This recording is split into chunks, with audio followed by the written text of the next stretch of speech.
In this video, I will show you how to change video quality on YouTube laptop PC. Go to youtube.com, log into your account, open up a YouTube video. I will skip this ad in 5 seconds.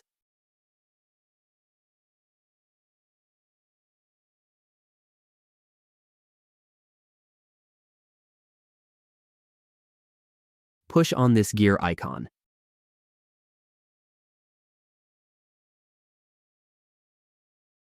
Then this option, Quality.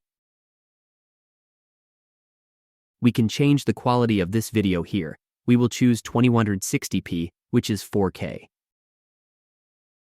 And when we play this video again, it will play in 4K, and that's how you do it, guys. How to change video quality on YouTube laptop PC.